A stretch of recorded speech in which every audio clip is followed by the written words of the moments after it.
ikan maskoki berdiam diri, jangan-jangan terkena kutu. Nah, pada video kali ini Mimin akan sharing cara membasmi kutu jarum, arkulus, dan kutu kura-kura lernia pada ikan maskoki. Hal ini memerlukan penanganan yang sangat hati-hati agar ikan tidak stres atau mati. Berikut langkah-langkah efektif yang bisa sobat lakukan.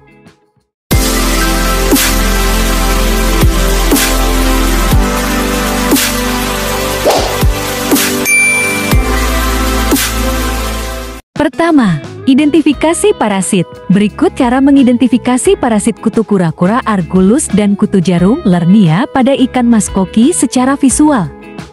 Kutu kura-kura arkulus, ciri-cirinya berbentuk seperti cakram pipih, transparan kehijauan, ukuran sekitar 3–7 mm, bergerak cepat di permukaan tubuh ikan, biasanya menempel di kulit, sirip, atau sekitar mata. Efeknya ikan sering menggosok-gosokkan tubuh ke benda atau dinding kolam karena ikan merasa gatal.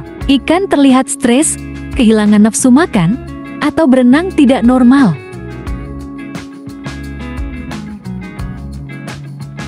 Kutu jarum, lernia. Ciri-ciri jarum terlihat seperti benang kecil atau batang hijau kecoklatan yang menancap di tubuh ikan. Memiliki panjang sekitar 5–10 mm. Bagian kepala menancap dalam kulit ikan, dengan 2 cabang seperti jepit di ujung ekor. Efeknya ini akan meninggalkan luka bengkak atau borok kecil di sekitar area tertancap dan ikan sering mengibas-ngibas atau berenang gelisah.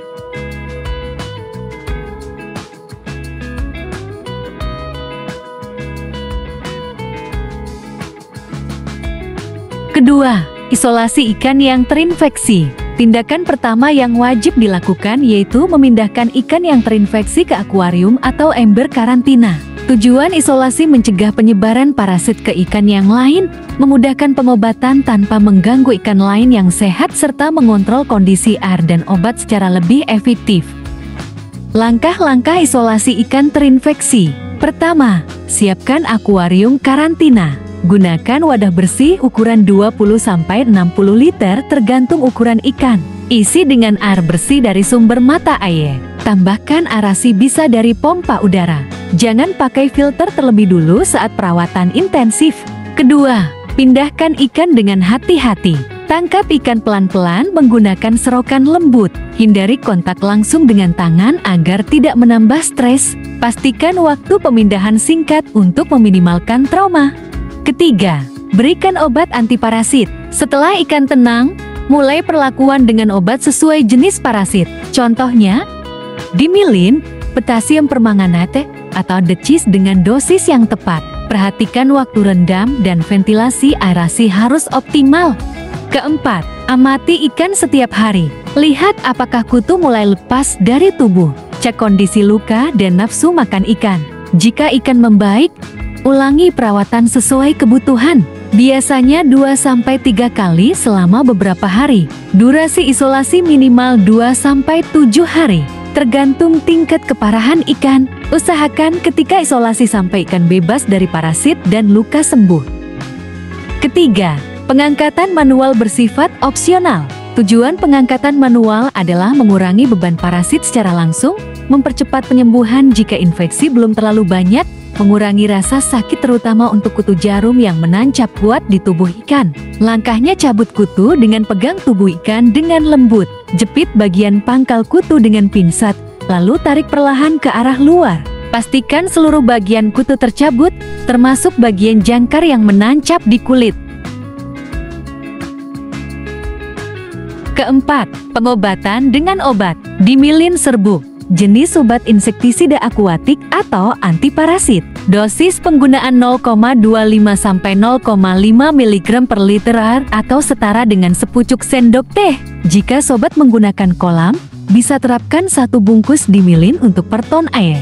Cara penggunaan dengan melarutkan ke dalam air sebelum dimasukkan ke akuarium karantina. Rendam ikan selama 24 jam dan nyalakan aerasi dengan maksimal. Cara pengobatan dengan decis. Dosis cukup 1 tetes untuk 1 ton air atau 3 tusuk lidi untuk 100 liter air.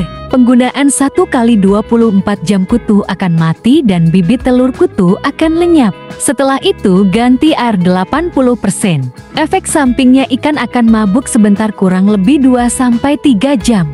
Kemudian ikan akan renang seperti semula. Jadi jangan khawatir ikan akan mati setelah pengobatan.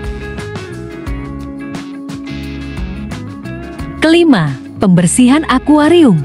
Ganti sebagian air dan gosok dasar akuarium.